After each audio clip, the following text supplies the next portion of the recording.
From ancient Finnish kings who ruled over the whole of northern Europe, to savages living in dirt holes, to the bane of Viking raiders, there are countless stories of Viking Age Finland and its inhabitants going around the internet. How was this cold and remote country 1,000 years ago? Let's look at some of the facts and theories of what Viking Age Finland was like. Starting from the name.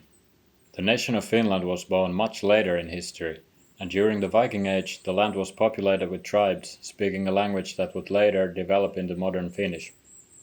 These tribes include the Finns proper, Tavastians, Kveens, Savonians and Karelians, with the north of the country being a sparsely populated hunting ground of the aforementioned tribes, and the predecessors of the modern-day Sami people, sometimes historically referred to as the Lapps. The population of the whole Finland was small, some tens of thousands, only the size of a present-day medium-sized Finnish town. The people lived as single households in small villages. They cultivated edible plants and kept livestock. Trade also took place, and the busier trading hubs were located by waterways, as the majority of the land was covered in forest and difficult for larger parties to pass through. As far as we know, there was no high king who ruled over the whole country. Instead, the settlements likely had a leader or petty king, and stronger kings could rule over smaller ones. In the case of unwanted visitors, hillforts were used for defense. The concept is simple. Fortify a natural hill with battlements, and in the face of danger, take cover in the fort, and later strike back from the cover of the woods if needed. A large portion of the inhabited areas had a hillfort nearby at the time. The size of some hillforts is greater than a small village could construct and maintain. This suggests collaboration or government spanning across multiple settlements. The hillforts were likely not used against the Vikings only. Conflicts were not uncommon among the Finnish tribes themselves, nor with the Novgorodians from modern-day Russia. The Vikings were usually after easy loot that was ripe for taking. They famously raided Christian monasteries and would quickly head elsewhere when faced with formidable defense. There is a lot of confusion whether the Finns were Vikings themselves. That depends on the definition of the word Viking. Marika Mäki of Tallinn University has suggested that the Baltic Finns were Vikings too, but the world ignores it. By Viking, we usually mean 8th to 11th century sea raiders from Scandinavia. The peoples inhabiting the coast of the Baltic Sea or northern Europe were no strangers to similar business themselves. However, when we talk about Vikings, we usually connect it with the Old Norse language and culture. The Finnic languages are completely different and unrelated to Old Norse.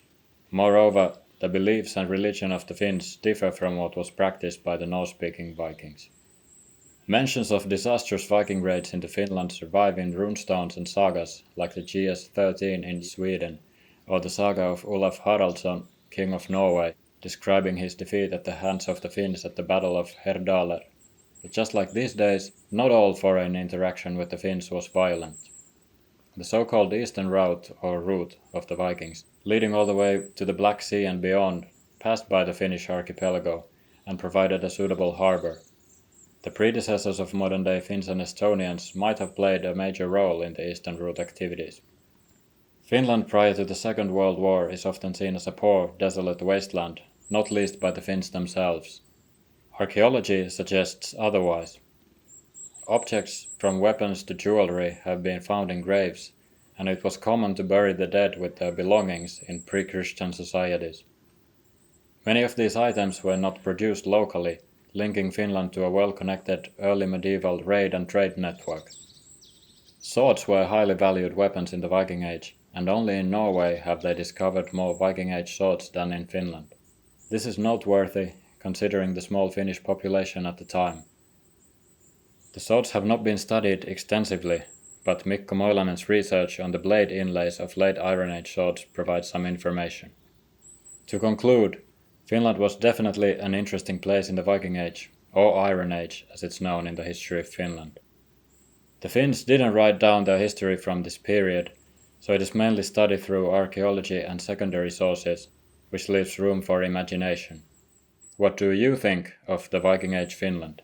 Share your thoughts and prayers, or any travel tips you might have, in the comments. If Finnish mythology and history are close to your heart, see a cardiologist and check out my other videos, or even consider subscribing to the channel.